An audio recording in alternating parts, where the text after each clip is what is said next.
Steven, how about Disco Inferno or Egg Roll or Wonton Soup?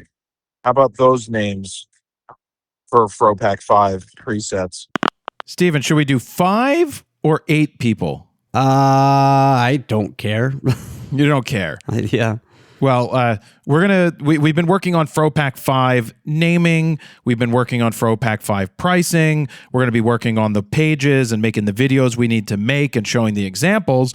But as we've done in the past, we like to have some beta testers, aka people to get them for free, but only 5 to 8 of them who listen to the show and can give honest feedback about their favorite ones, what did they like, what did they find, and also see how did it work on their files. And that way, we do test on a ton of stuff, but the way that you can do this, if you want to be a beta tester, is you need to text us at 313-710-9729 and include your email address so that we can get back to you with potentially sending the zip file of FroPack 5.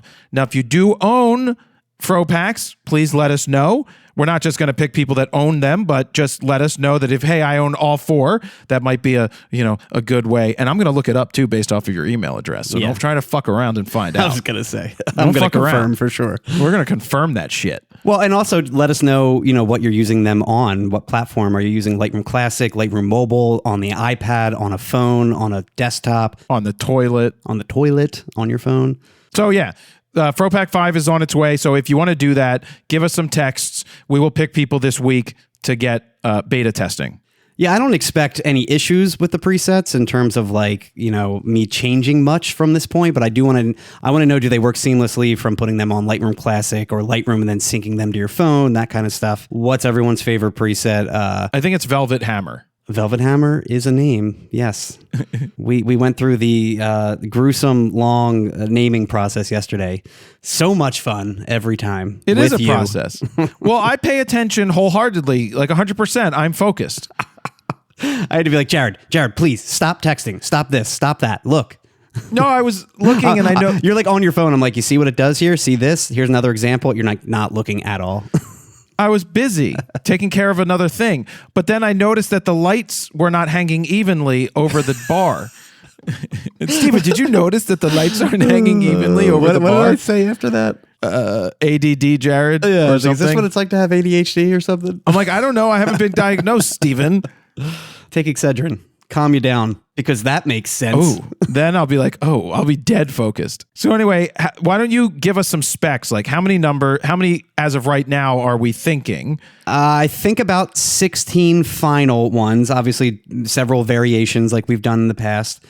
But variations don't count as their own. Yeah, they're subsets. Talking like grain and no grain, extra vibrant, a little less vibrant, muted and contrasty. Yeah, we don't count those as full. Yeah, like one of them I have really changes, say, blue to more like an aqua teal look, and I have a variation of that to just keep the blue a standard royal blue if you don't want to mess with the coloring so much.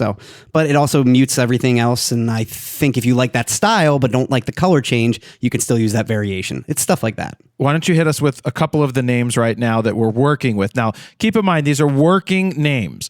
They may not be the final names. We came up with half of them off the top of our head, and then I went into the ChatGPT to get some. I'm like, this is what this does. What other ideas am I not thinking about? And it came up with some solid ones. Really, really solid ones. I kind of wish we did the ChatGPT route the entire time.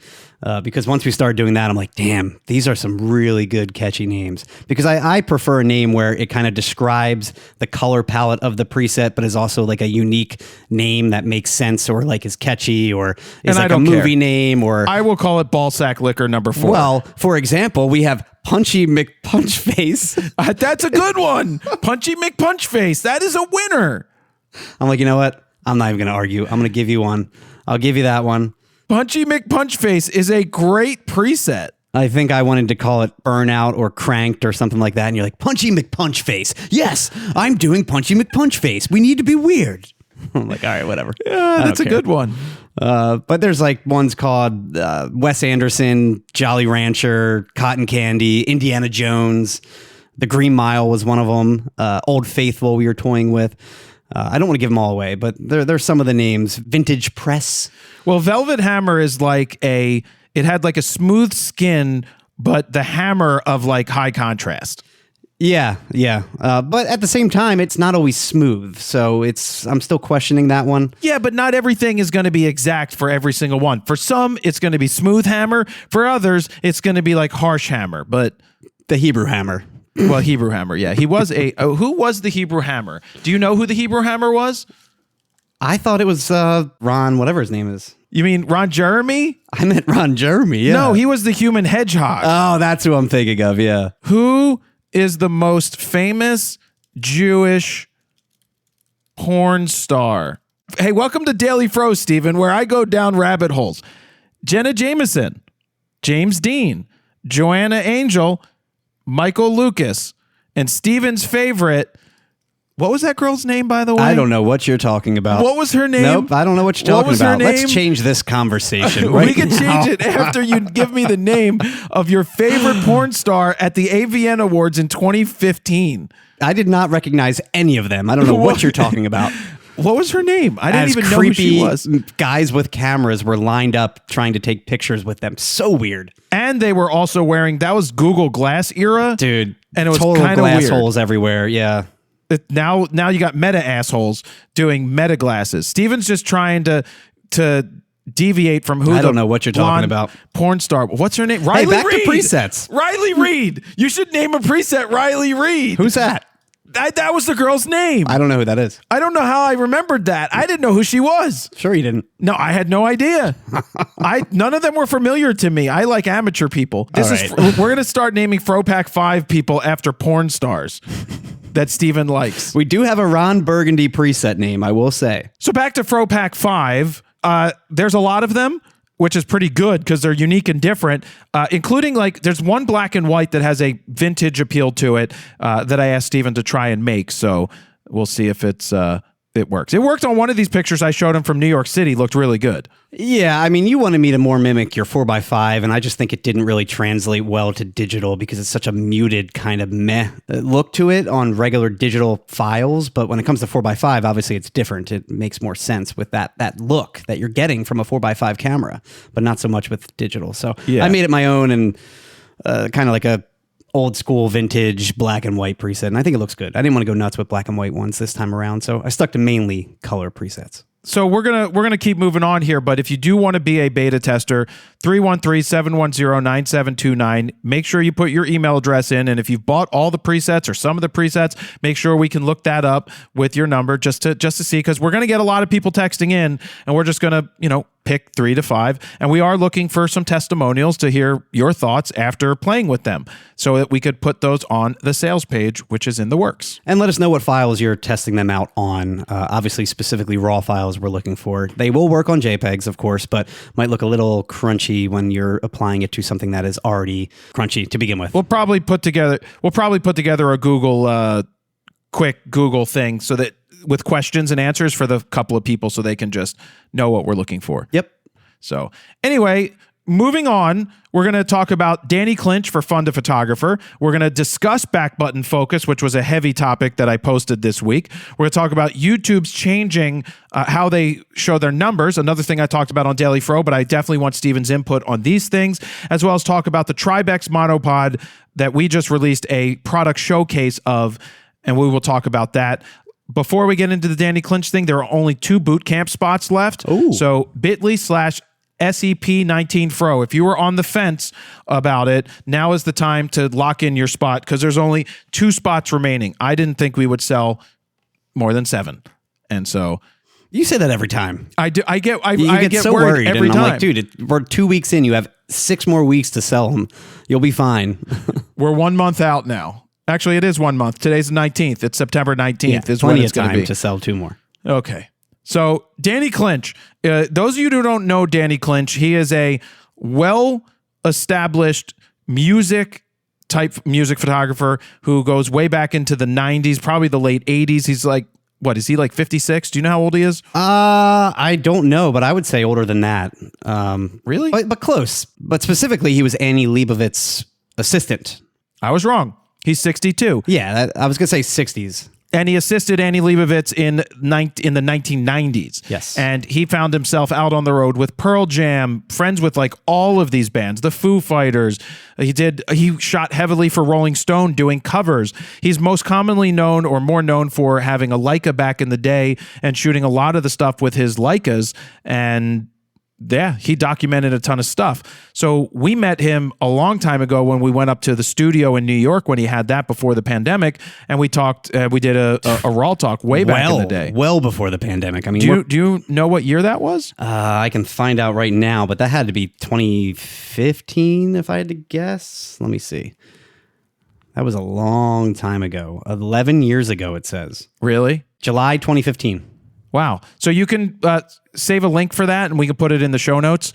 People can go back and listen to the Danny Clinch thing. But I reached out to Danny because before I helped him with FundaPhotographer because he's always looking to help other photographers, especially in Asbury Park. There's a lot of schools where they don't have any equipment and there's people that want to learn. So I hooked him up with like 7 or 8 kits the first time when he stopped down by the studio the first time around. And I reached out. I'm like, look, I got a bunch of stuff. I just need to make the trip down there to Asbury Park, New Jersey. And that's what Austin and I chose to do today. I finally got off my ass and just did the thing I've been supposed to do for a while. So I loaded up the car. I took 15 bodies and I stuck with DSLRs, but I did give 2 EOS Rs, but EOS Rs with the basic 24 to 105 kit lens. And then I had a mismatch of like 24 to 105 f4s, EFs, 24 to 70 EFs, 85 1/8s, 24 2/8s, pancake 40 millimeter lenses, 70 to 200 f4s. I just found those. They were in a box that I didn't open yet, the last box. And a 70 to 200 2/8 and 200 to 400 f4s. I didn't know Canon makes a 40 mil pancake. Yeah, this is a 40 mil pancake. Huh. For EF? Uh-huh. Okay. Interesting. Yeah. I'm looking on B&H. I don't even see it. I guess it's discontinued at this point. Probably not that good, but it's a lens. Oh yeah, discontinued in March 2021. Oh wow. It's 5 years ago already. Not even that old of a lens. It was only 9 years old. Yeah. Well, I went up to New York and sorry, not to New York. I went to Asbury Park, met with Danny. Austin came, filmed the process, so filming me like loading up the car, packing the gear in the basement. And it's still fascinating. Like I thank Danny for making time to meet with us today while I'm bringing him 15 bodies and 20 some lenses. Like I'm thanking him. Yeah. I mean, he thanked me profusely, right? Like, thank you. This is amazing. Sure. And so Austin will be putting together that video. And it's kind of like an interview / just talking about the gear a little bit, but then he starts talking about his first camera and how he got into photography. And then we talk about like the Glenn Hansen who just passed away and how he was close to him and has a bunch of stuff in Asbury Park with him there. And it's yeah, it does make sense that he was close to him. Yeah. Yeah. And he has shame. a bunch of really good photos. So, it's just good to be able to help other creators or creatives help other people. And that's the way I like to do FundaPhotographer. It's very difficult when people start emailing me and I get like a 14 paragraph email on why I should help someone, or I'm from Bangladesh, can you help me? Or the worst, honestly, is when someone is like, oh, I don't have a great camera setup. I have an R100. And I'm like, oh, okay, well, that's pretty good. Yeah. I don't care if it's the lowest end Canon mirrorless camera. You have an R100. Go get a lens and just shoot. I'm not gonna give you stuff just to give you stuff. And I was having this. I told this to Austin in the car today. We were talking about, someone left a message for me or on the text line, the 313-710-9729, and was like, I can't keep up with the gear and it's just overpriced. It's just out of my price point. And I'm like, guys, I know we talk about gear a lot, but you can get a 15-year-old DSLR and go crush it. You don't need to spend $5,000. It's nice to be able to spend $5,000 on the most modern camera and some modern lenses, but there are 8 billion EF lenses out there. On the Nikon front, there's 8 billion F-mount lenses out there that are all affordable, relatively speaking, and really good. Like, you could go get a Nikon what did they do, like a D780? Oh, they did do a D780. Yes. Right? That was released, I think, after they went mirrorless. Yeah, I mean, there's Let me look something up. January 2020. I forgot about that. We never actually got that camera. We never got it because they barely announced it. Remember, it just kind of fell under the radar. Yeah. Because the Z6 at the time was all the rage, and people were like, "Why are you releasing a DSLR at this point?" But I'm assuming it was already in the pipeline.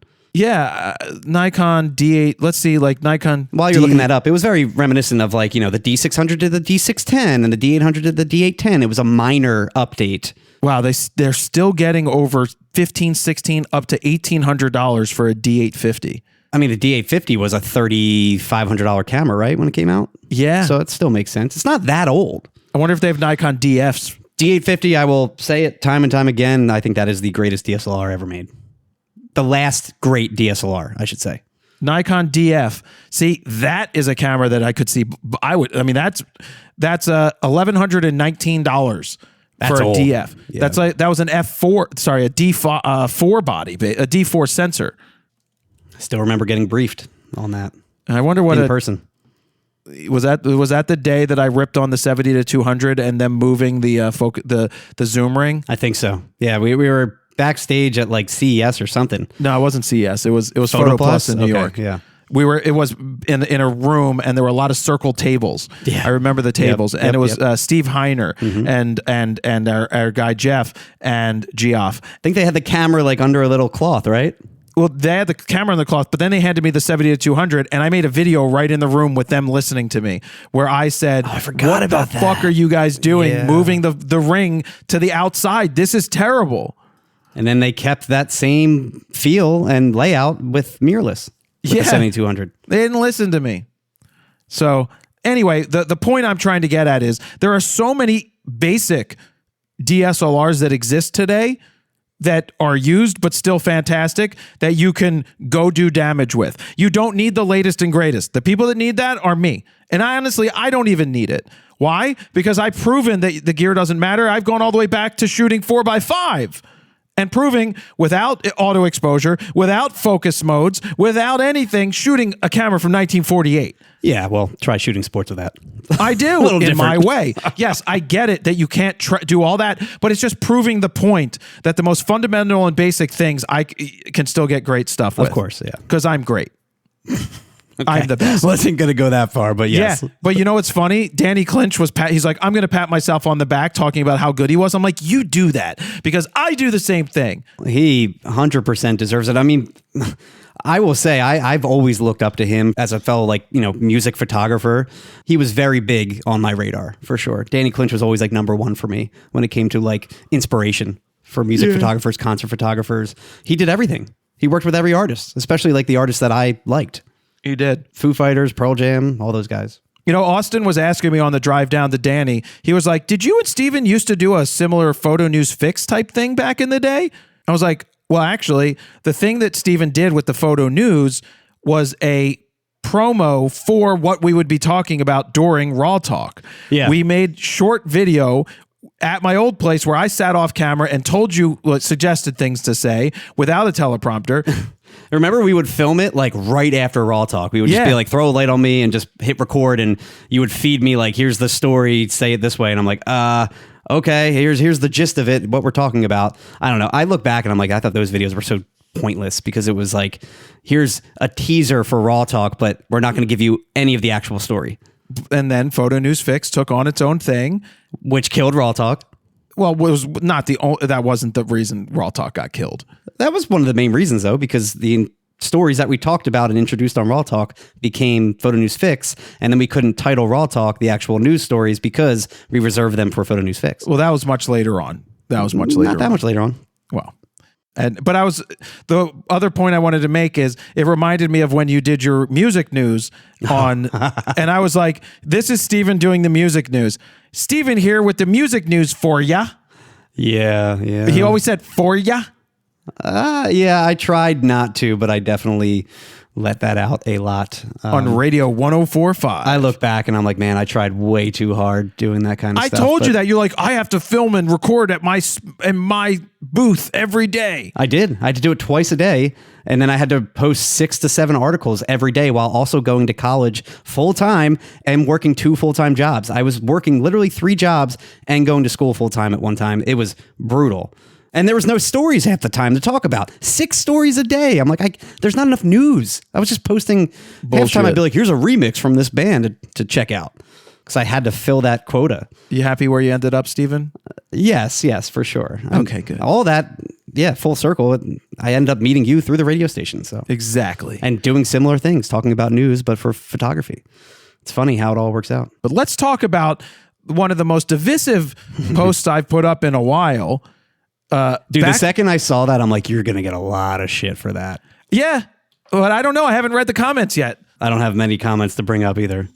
Did you read it or no? I read some, but a lot of them were saying like the same thing.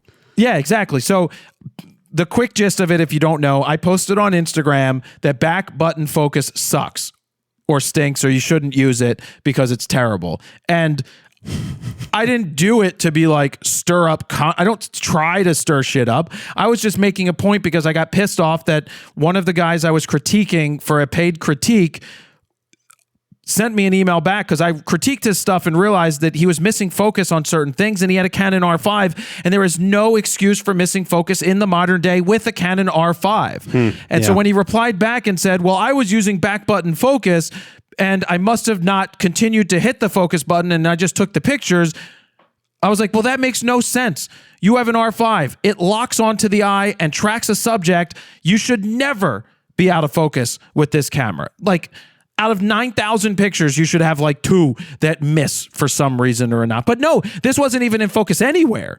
So basically what he was doing was holding his finger on the button, on the back button, and then like releasing it, moving forward, moving back, subject move, taking picture all at the same time without continually focusing. Just didn't have the muscle memory down, I guess, and wasn't using it properly. Well, that's what happens when you try to do 2 separate things that could be one single thing. Yeah. So that was the moral of the story I was trying to make, is that in the modern era, trying to do the old school back button focus doesn't make sense.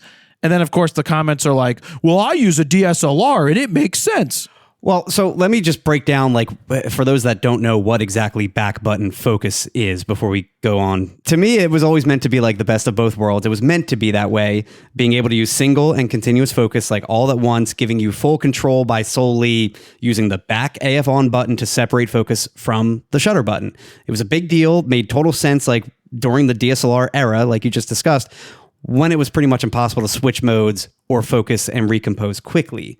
That's when you would really use back button focus. Nowadays, with continuous focus, it's not really necessary. It's more of a thing of a past. Yes, it still makes sense in certain scenarios, very niche, rare scenarios, in my opinion, but that is what generally back button focus is and why it was so important back in the day. I realized that I think back button focus was primarily used by Canon shooters more than Nikon shooters. I don't know. Yeah, I do know this. You're going way back though, right? I'm talking the 90s because we didn't have great autofocus was in the 90s. I'm talking 90, 93, 90, 95, 96. When I was shooting hockey back in the day at the Flyers, I knew all the Canon shooters used back button focus.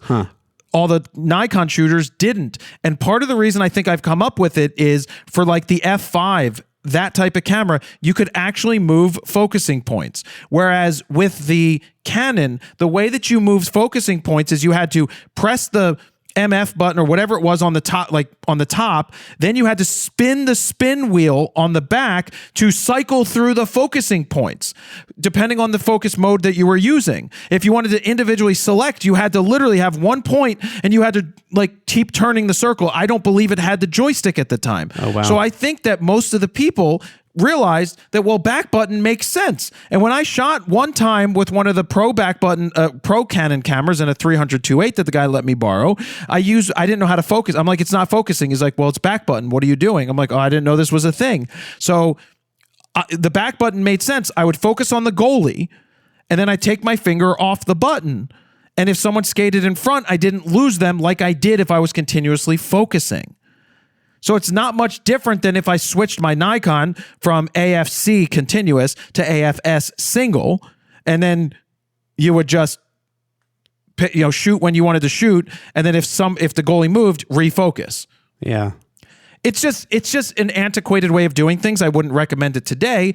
And the reason is you have in the modern cameras, mirrorless, you have all of the ability in the world to continuously focus regardless of what your subject is doing. So I've had some people be like, well, I have it set on the back to go into I go to single focus because I want to focus and recompose. I'm like, but you shouldn't need to focus and recompose today.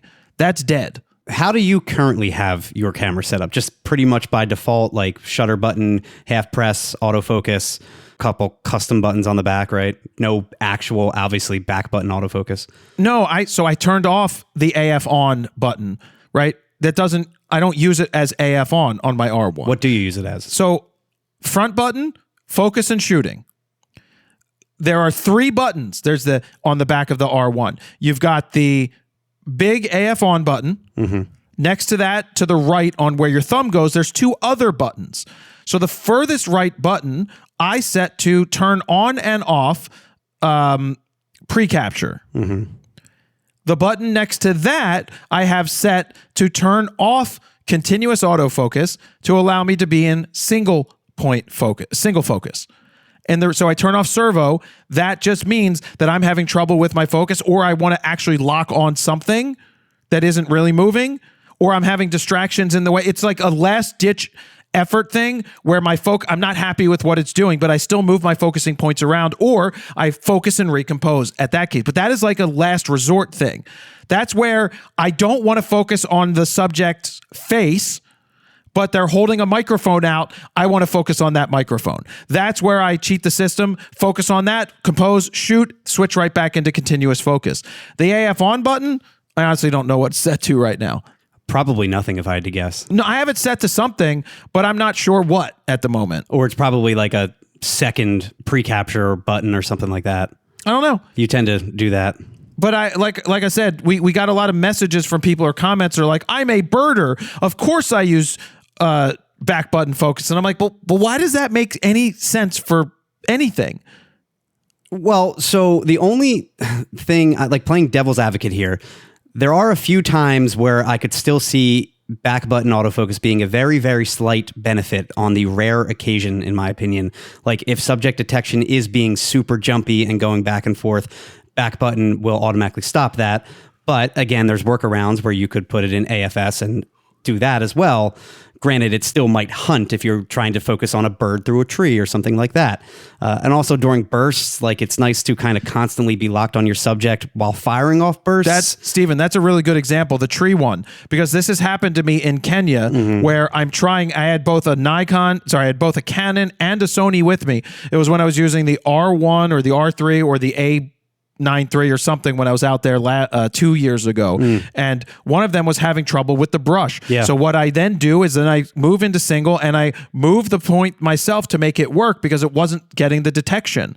But that's not something that back button focus would solve. Well, no, what I'm saying is that if the second you take then your hand off the shutter, you would have to reacquire focus again, where back button will have that locked in. And it just, again, not saying you can't do it, but it just might make it slightly easier. Also during bursts, like I was mentioning, you can always be constantly locked on your subject while firing off bursts, and the shutter AF, with shutter AF, you would have to constantly reacquire every time you stopped and took your hand off the button. That's all. Well, that's the same thing with back button.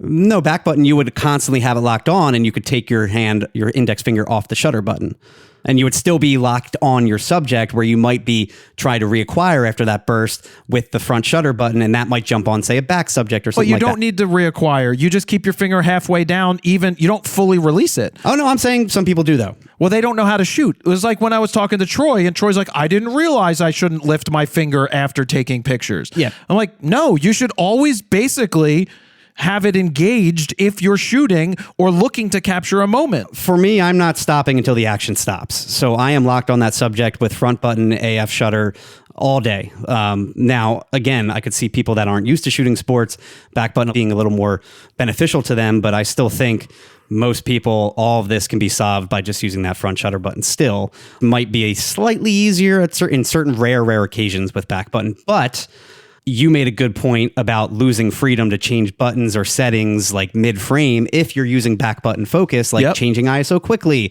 Shutter speed, ISO, whatever you have that back dial to or a back button to, that would require to take your thumb off the AF on button and then change your ISO and then reacquire if you're using back button focus.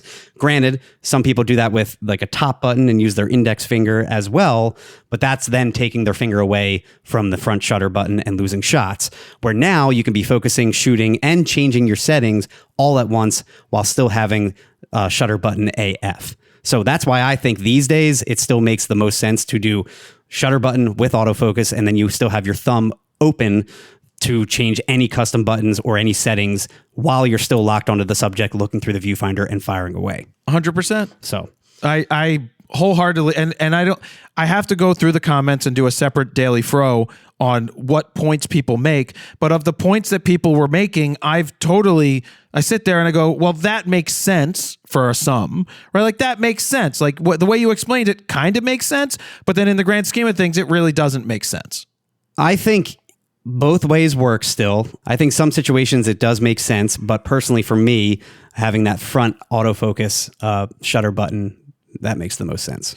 One button to do two things versus two buttons to do two things. Your brain needs to compute that. Your body needs to remember that. Your fingers need to react that quick. I don't like having those two things. And for anybody that was like, well, I just like, I want to be able to focus and recompose. I'm like, so all you need to do is turn off that just have a button set on a modern camera, which puts you from AFS to AFC. It's that simple. Or from AFC to AFS. It's that simple. But not even that. Like just with continuous focus, you just lock on your subject and move the camera. It's still locked on the subject. You don't even need to do that. Right. Sorry. That's what I wanted to get to. Okay. Is with the modern day things, AFS is useless for 99% of the time. 100%. You don't need to lock and recompose. So if anybody's thing is like, well, I like to lock and recompose. No, we're not saying you shouldn't recompose. Mm-hmm. You should have continuous autofocus literally locked on the eyeball or the face if we're shooting people, or if it's animals, it's locked on the whole time. And I am constantly I'm changing my composition because I know that the point is locked on as my finger is pressed halfway down, and I'm able to just shoot as shit happens. And then I release it halfway. I never take my finger fully off unless I'm not shooting. That's how I've always been trained as well. Now with DSLRs, I usually had it set to switch like you have it currently set, like switch from AFS to AFC, single to continuous. With mirrorless, it's always in AFC, and I'll just pause servo when needed pretty much. Like I do the opposite of back button focus and only use a back button to stop autofocus instead of start it, where again, back button focus, you're always holding in the button to constantly focus and then letting go when you want to stop focus. I'm doing like the opposite. I have personally a custom button set to AF off, which is different from setting it to AFS. Yeah, I don't know that one. I haven't taken the time to just use it. It's basically just AF stop in Canon. Like it literally will stop your continuous focus. Are you still holding it? Yep. Or do you just press it once? While you're still in AFC, you have to hold it in though to stop. See, that's AF what off. I don't like. That's why I have it set the other way But I'm using it like 1% of the time on rare occasions. So it's like a last resort pretty much. Yeah. I just like being able to activate and deactivate things. But again, you then have to hit the button, go into AFS, and then reacquire the subject, where this is just stopping the autofocus and I can keep shooting. So it's one less button press, I guess. Sure. Yeah, it makes sense. And in video mode, there's a button called pause servo AF, and that's literally what it does. That I prefer more in video mode because that's just a toggle. And I don't think you can do just a toggle in stills mode on Canon. I think you have to hold it in for the AF off, which is kind of annoying. I want a quick toggle and that's it, and not have to like reacquire or anything like that. So I'm using the shutter button to still start my AF, but using the back button to stop AF if needed, which is pretty rare with lock-on tracking. Like and Sony's got a lot of options too on the back of theirs. You could map so many buttons to do so many different things. So I'm not saying you shouldn't map shit out for when you're shooting birds and you want different types of focusing modes. I will tell you I got a Nikon guy. I was like, well, because of Nikon's 3D autofocus in the Z9, I use that on the back button, and on the front, I use its dynamic area AF or whatever the hell they call it. I'm like, yeah, that's a Nikon problem. You shouldn't have to split your autofocus at all on any other system. Yeah, so I do still go from like subject detection to the old school like locked focus box points. I still have an MFN button to switch and toggle between those modes if I'm choosing like a static subject or a non-person or a non-object to try and focus on, or a background or something like that. That is my quick MFN toggle. But in terms of like just general auto focusing, I like to have my thumb completely free so I can still have access to all of my custom buttons with my thumb. Like we talked about, the settings, like changing my ISO, riding my ISO, my shutter speed, whatever it may be. Yep. So much easier. So I can still continuously focus and adjust those settings while locking on and taking pictures at the same time. So the moral of the story is, if you use back button focus, you suck. Oh, is that what we're saying, Steven? No, I also think most people misunderstood what you were saying about back button focus, like being useless. You don't mean like not using any back buttons or custom buttons at all. You mean specifically back button autofocus with the AF on button, separating the autofocus from the shutter button. That's what you're talking about. I think most people thought you were just talking about back buttons in general. No. Obviously, that's not the case. Not the case. Yeah. Not the case. So it wasn't trying to stir the pot, as people were like, you were trolling for comments. No, I didn't expect to have 2,000 comments. And we never see that on any of my videos. Rage bait on Instagram. Love him or hate him, Jared Polin. I think if you have an opinion, that's definitely what stirs the pot. A hard opinion, I will say. Well, it's better than having a soft opinion. You're much better these days, where before you were like a definitive, like your way or the highway. Now you usually wrap it up with like, but I do see like certain times where that might make sense, or to each their own. Like, well, yeah, no, not to each their own, because if I get to the end of JPEG versus RAW, not to each their own. You're an idiot if you shoot JPEG. The only time like I said, idiot, certain times, loser. When I shot for the radio station and they wanted to put it up immediately, I was forced to shoot JPEG just because the turnaround time was literally instant. They were uploading in real time. So yeah, I don't obviously prefer that, but it is what it is. The event called for that specific action, and it is what it is. But did you still shoot RAW for editing I shot yourself? RAW and JPEG, yes. And I kept all my RAW files. I give the pass to that. Like when sports shooters tell me, like, we need to get it out fast, I don't shoot RAW. I'm like, well, do both. Except the one time where the editor behind the scenes deleted the RAW files, and that was... I was really pissed about that, because that was a wedding that Andrew McMahon from Jack's Mannequin Something Corporate, Andrew McMahon, whatever, he did a one-off solo performance for this couple that got married backstage, and all those photos got lost forever. I have JPEGs somewhere, but not the RAW Did you try files. to reacquire from the card? Yeah, they were done. Couldn't recover. Well, who did that? I mean, I know who it was, but I'm not going to say it. Wow. What was their reasoning? Their reasoning was that they did it by accident and they were sorry. They meant to delete the JPEGs off their hard drive, and they deleted everything off the card. How do you manage to make a mistake like that? I don't know. Don't delete shit until after. I was livid. Yeah. Dude, you know what? Do you know what scared the shit out of me on one of my bowling shoots? What? The guy handed me the card back, and I put it in the camera, and there was nothing on it. He's like, oh, it's a normal thing that we do in this industry, is once it's backed up and saved, they wipe it? We wipe it before we give it back to you so that we know that it's been transferred. I'm like, well, that's weird. Nope. I'm coming with like 20 cards, man. I am not deleting anything off the card itself. The card is always the last resort. Even now with us, like I will always have everything, the footage on the card until that project is complete and uploaded to YouTube and posted.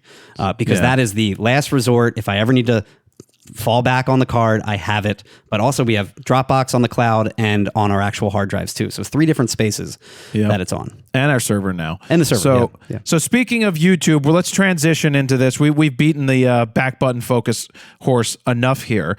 YouTube sent everybody an email on YouTube that I guess is part of the YouTube, just not even who makes YouTube videos, and made us all aware that starting Monday, the 24th of August, they will be changing what counts as a view for your video.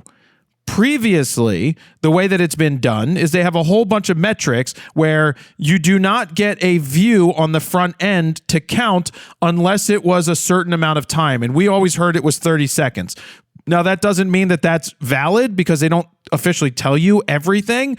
But let's just say, for the case of the argument's sake, is that at 30 seconds, it counted as a view because that means that someone was engaged in the video. Now, I think what's happening is they are hurting in terms of overall views, or they feel that a Netflix, a TikTok, an Instagram is going to count their views differently, which they do, and Facebook, and that is going to make them think that there's less views on YouTube. So YouTube is changing their metrics. They did it already for shorts. Shorts count as soon as the first frame plays. So if you're just swiping through shorts on your phone, you're just literally, if it plays for if it literally plays for one frame, they counted it as a view. Yeah. So now they're doing that with long form content on YouTube starting on Monday. And I think it's kind of stupid. I think it's kind of vain. I think it's also to prevent creators from leaving the platform and focusing on things like Instagram Reels. Like we've seen this with Matty Hapoya already, where he prefers short form content on something like Instagram Reels because it is much more lucrative just in terms of views. And it's easier to make those short form videos quick. He's getting more sponsored deals. There's a lot of pros going to Instagram Reels, but now YouTube is trying to prevent other people from leaving and jumping ship, it seems. Mentally, it makes you feel good to see, like, I got 400,000 views today. Of course, yeah. My problem is, though, that they're not all real views. So I went through Instagram and I looked at some of my recent Reels, and you have an average of 29-second watch time, 17-second watch time, 12-second watch time, and these are 3-minute videos. You go over to YouTube, and I even looked at Reels, the Kyle Schwarber 159 frames per second that we did, or 150 frames per second raw back in the day. We did a short. That was like, it had like 81% watch time. So that actually worked. And I saw on YouTube, the last short that we did, the one about the RS gimbal, the Osmo, whatever it's called, the Ronin, that actually had pretty good watch time. It was better than what was happening on Instagram. So the shorts seem to get more long plays or longer play, but now they want to count every single time a frame. If a frame plays, it counts as a view. And I think that it's a vanity number on the front end. So we don't know what it's going to change. It's not going to change anything on the back end. Their metrics for how we get paid or how a view is monetized. It's still going by the same metrics that are today will be the same metrics on Monday for the back end. So you can see what it originally would have been before the change. And then you will see front end, whatever the views they say they are. Yeah, so CTR, click-through rate, watch time, and AdSense, ad revenue, will still be based on engaged views only, like you're saying, the old view system. Chances of like your video reaching a larger audience or the recommended feed still remain the same, which is good, I think. They won't be pushing, videos that are just super clickbaity because they're getting a million views out to everybody, but even though they're just a great title and thumbnail and the content doesn't deliver or something. So they will still only push those videos out if the watch time's great, the click-through rate is great, that kind of stuff, which is good. Yeah. This is a massive change. I mean, probably the biggest change I've seen on the platform since the whole algorithm shift, 9 or 10 years ago, whenever that was. Yeah. I do wonder why the sudden change, because this news came out of nowhere. I think it comes down to just visuals. It comes down to vanity numbers. They want to say to their advertisers when they do their upfronts, or they want to say we're competing, we're better than TikTok because we're getting this many billion views for shorts. Look how many overall views we're getting. Yeah, because they're dealing with, that is the competition. TikTok, Facebook video, Instagram Reels, Threads, X, all of those pretty much count a view as the first frame. So you're getting millions of views on those platforms, but why not YouTube? So now it's an even playing field, hopefully, sort of, moving forward. Except for the fact that those views are still meaningless. For sure. That's 100% the vanity. Thing. Yep. Like I get it. If we have an average, so I look at something like someone that is contractually going to pay CPM rates, right? So sometimes an advertiser is like, oh, we'll give you X amount of dollars if you hit 100,000 views, or for every 10,000 views, we pay you X. Well, are they going to still give that to people? Or are they going to ask to see what a good monetized view is, right? With good watch through rate. I would think smart advertisers would know to look at engaged views over the vanity standard views now. Yeah, but you know who isn't smart? Agencies. Yeah. Agencies. They don't care regardless. Yeah. Usually they're paying for the views anyway. Well, agencies get paid on views. Exactly. Sorry, they get paid on advertising spend. So if they spend $100,000, they get 20%, they get paid $20,000 to spend the money. And so they only like delivering metrics that are considered to be high. So they'll be like, oh, we got 10,000, we got 100,000 views. And then their client is like, that's amazing. That's like 800,000 impressions, because I love when people give you metrics on impressions. I'm like, that's how many times it showed up somewhere. That doesn't mean shit. So what? It showed up 1 million times, but it got 20,000 views? I think high impressions but low views is a bad thing. Yeah. Because during YouTube's actual announcement video for this announcement, they mentioned that impressions are simply when it shows up on someone's feed, but it doesn't mean they clicked on it. They just saw it. Yeah. So if they didn't click on it, what's the point? That's a bad thing if it's high impressions. This isn't really going to affect you as a viewer. Now, maybe it will, because sometimes when I'm looking for a video to watch, I will look at the number of views, the number of likes, the number of comments, and be like, that's more valuable for me to watch and use my time on than somebody that has 800 views with 3 comments. That is true. Yeah, for sure. My question is like, how will this change for the viewer, like the whole Mr. Beast style of videos where Mr. Beast is like trying to hook them within the first 5 to 10 seconds? Will it even really be needed anymore, which is a good thing? No, it still will be needed, because the hook, you want to keep people long-term, because that's how you end up getting more views, like better quality views, which then tells YouTube to push your video out. They're not going to use the front-end views for anything, I don't think. They can't. Yeah, I don't know. I think clickbait is going to get a lot worse now, though. As long as they get one viewed frame, they're going to get a view. Yeah, but who cares how long they stay for? Yeah, but I think that the way that YouTube does their system is if it doesn't hit that recommended feed, just because it has a ton of views, what's going to happen is if it gets a lot of views, but a lot of bounce rate, meaning people are leaving instantly because they feel slighted, then the algorithm or the metrics are going to be like, this isn't good. Let's downplay it, crush it, and not push it, which we've seen happen to our videos when they're not bad videos. They just don't hit like the one we did the other day, the one in my garage, which is a really good vlog video. We thought it was very close to hitting that recommended feed, and you even said overnight it hit it for a little bit of time. It did. It hit it, but then I guess the audience was like, we're not really interested, and then it just flopped after that. Right. So that's just how it works. It's all game. Or in the case of today, we put up the Tribex monopod, which is a product showcase, meaning we got paid to make it, but thankfully it's a really good freaking product, and it's easy for me to do those videos when they're great products. Yep, 100%. It's something that I am using. I am going to be using this more. This is a video we would have done regardless of getting paid. Yeah, just like the Tribex tripod I've been using. Mm-hmm. So we came up with a title for that. Steven and I came up with 2 different titles, 1 thumbnail, and we put it out into the world. And usually you don't think the product showcases are going to tend to do well. They don't ever do well. It seems like YouTube always knows. But with the titles that we did, they are valid titles for the video.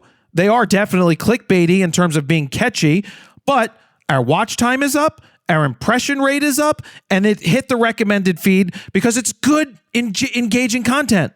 Now, I will say, granted, it is pretty much an embargo video. This monopod was but no one's waiting for a monopod video. No, but when we call it the thing we called it, which you guys can check out the YouTube channel and see, it is very clickbaity for sure.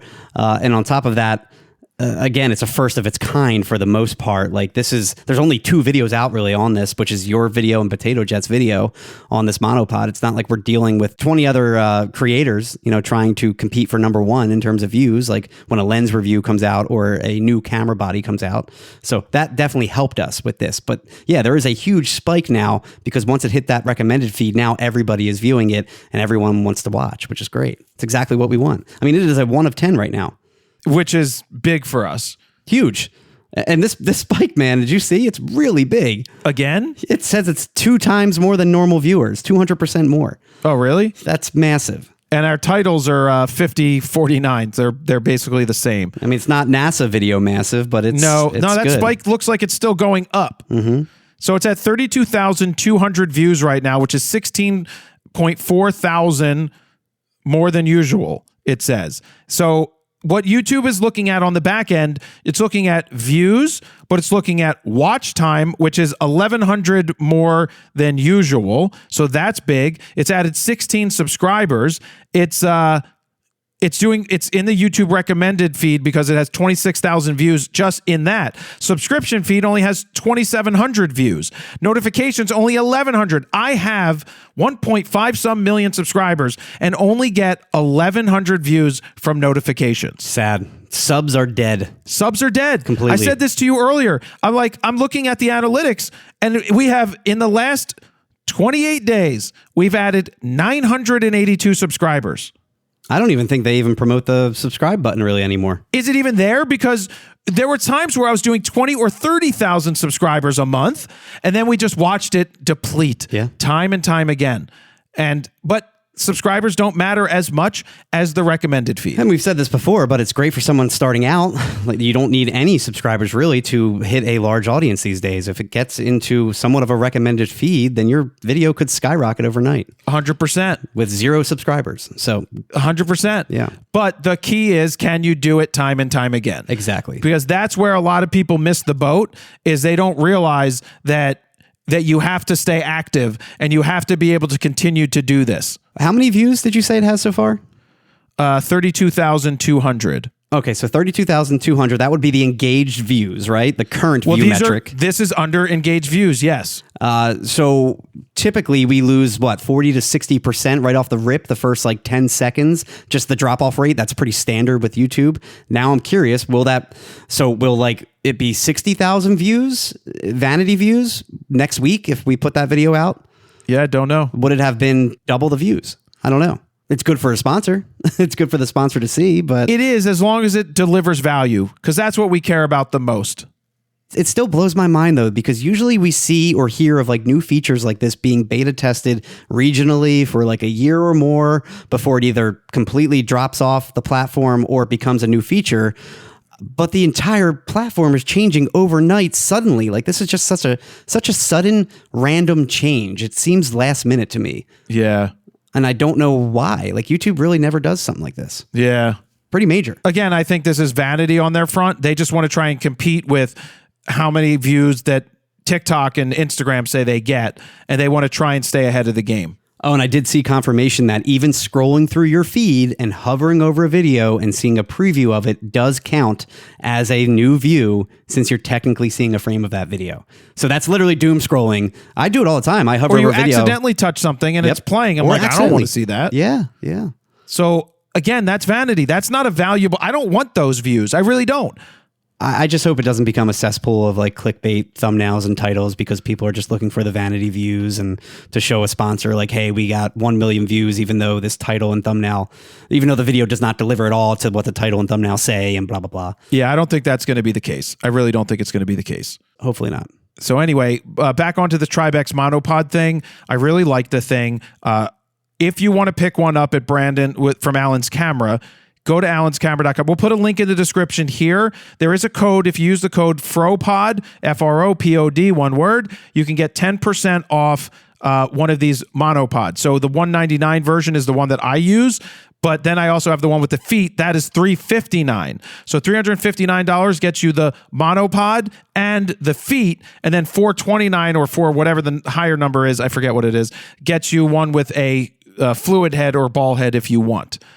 So anyway, I teamed up with Brandon over there to get those into stock, and they should be coming in by Friday. You can pre-order one of them, or you could get notified when stock comes in, and you can order this monopod. I think it's a no-brainer. Yeah. I think it's a fantastic thing. If you're just watch the video. There's pros and cons in the video. You saw the tall guy, Bill Stryker, was like, it's not long enough for me. I really liked those real world behind the scenes testimonials from actual working professional sports photographers who use this kind of equipment day in and day out. And obviously they're not being paid for something like this like you are. So I thought he made a really valid point about it's just not tall enough for me because he's a tall guy. I would have never realized that because I'm similar to your height. I'm 5'9" on a good day. Well, that's why we put the height thing in the video. Yeah. Just to show people we're not hiding anything. No. And so what I like about this product showcase is the fact that SmallRig had zero input after we made it. We send it And they look at it and they're like, great. Yeah. Because, and I constantly tell people who give me shit about making content, let me fucking cook. Well, and products like this simply sell themselves, especially with like someone like you, because this is right up your alley. This is something you use in the real world. You will use this moving forward with every single lens, longer lens, obviously, on those types of shoots. Video, I'm sure we're going to use it for video shoots too. Yeah. Austin used it today on the Danny Clinch thing because he was going to be standing there for the interview. He's like, wait, let me put it on the video head monopod portion. And he did. So he could pan and tilt and not have to hold it up the whole time. That's great. I might actually consider taking that on the road if I'm shooting any shows again, videos, TV shows, to be able to just latch onto that. I don't like shooting on a monopod. I don't either. I don't. I know Jordan Drake from Petapixel, he's big into always using a monopod. It's too static. They do a lot of static shots, so it makes sense for what they do. But when I would always shoot you, I was constantly chasing you around. A monopod would certainly slow me down, just like a gimbal. Gimbals usually slowed me down too for what we were shooting. Yeah. So anyway, again, the link is in the description. FroPod, 10% off, which is good. You can save 10%. Is that the only place you can save 10% right now? I think so. That's great. I don't think the other stores are offering that, but Brandon's able to offer it. Yeah, almost like what, $40 on the one option, the video head option, like $36 on the other one. My math is correct. If you spend $199, you're going to save $19. Carry the two. Nice. Yeah, $20. $20. Crazy. We know math. All right, we're gonna wrap it up there. You could text us. Don't forget about the preset thing, but you probably at this point already did text us. 313-710-9729. We'll go over those, and Steven will get a zip file ready and instructions for how to use them, and we'll go from there. And just know they're going to probably be working title names for the most part, but we have them numbered 1 through 16, so you can at least tell us, like, I love number 6 or 7. This time around, we decided to just number them and then list the name, so we didn't have to make sure the name, so they show up in the proper order. Yep, the order that we want. Yeah, exactly. All right, guys, we're going to call it a day. I got a jet. Steven's got a jet. Thank you guys very much for listening. Jared, PolinFronosphoto.com. See ya. Bye.